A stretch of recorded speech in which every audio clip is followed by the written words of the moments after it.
I'm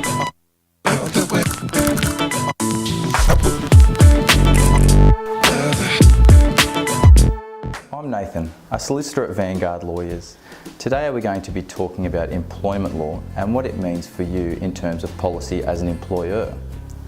I really do not like using the term cliches. However, it is amazing that employment truly fits the cliche that it is our bread and butter.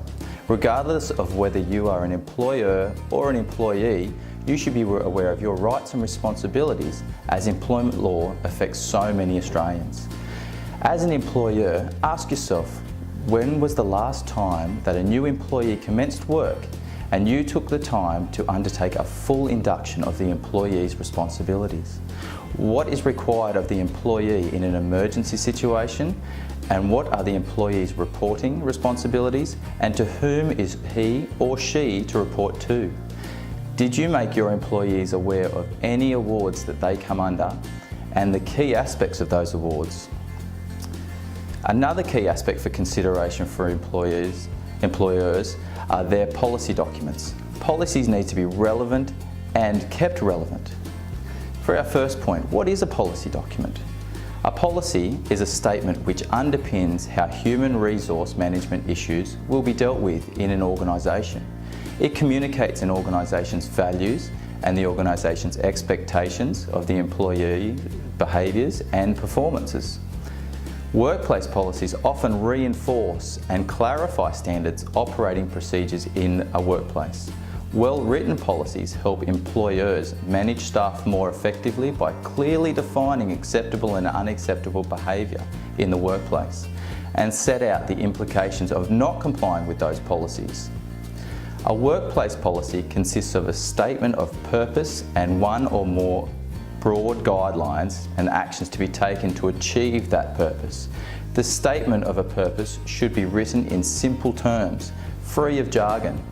The length of the policy may vary depending on the issues it addresses. The second point to consider for employers is the benefits of having a workplace policy. Well-written workplace policies are consistent with the values of the organisation. They comply with the employment and other associated legislations. They demonstrate that the organisation is being operated in an effective and business-like manner. They ensure uniformity and consistency in decision-making and operational procedures.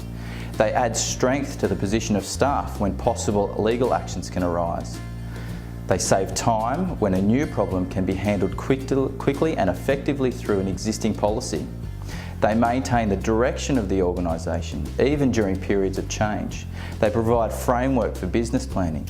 They assist in assessing performance and establishing accountability for the employees. They clarify functions and responsibilities. A third point to consider for employers is developing and introducing the workplace policies into the workplace. It is crucial to have senior management support for the implementation or modification of the policy, especially where policies relate to employee behaviour. Consult with staff on developing and constant improvements to workplace policies. Workplace policies need to be explicit. They need to define key terms used in the policy, and it needs to be at the beginning of the document so employees know what's to be expected. To be effective, policies need to be publicised and provided to all existing and new employees. This includes casual, part-time and full-time employees, and also employees on maternity leave or extended leave like long service leave. They also need to know what's going on. The policies may be explained to staff through information and/or training sessions, at staff meetings and during induction sessions for new staff. They should be reiterated and discussed with staff regularly at staff meetings so they can remain relevant to each staff member. It is important that policies are applied consistently throughout the organisation.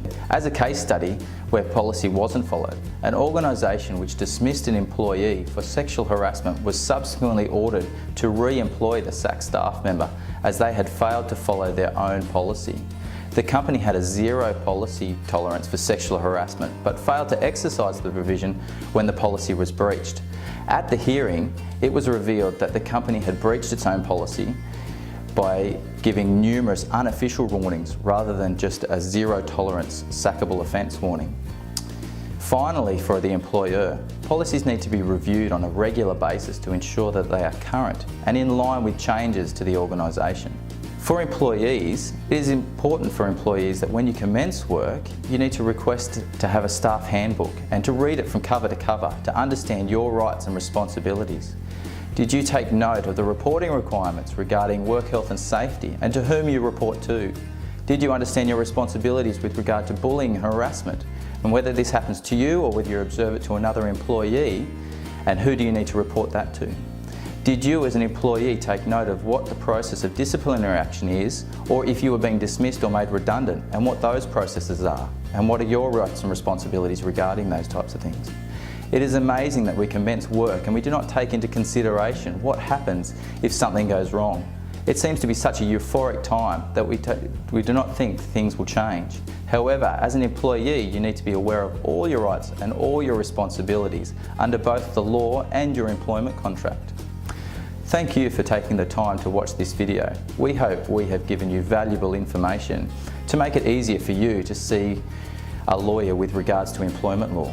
If you should have any legal needs that you need help with, Vanguard lawyers are more than happy to talk with you about your needs. Contact us by phone, fax, email, or by visiting our website. Stay tuned for our next video.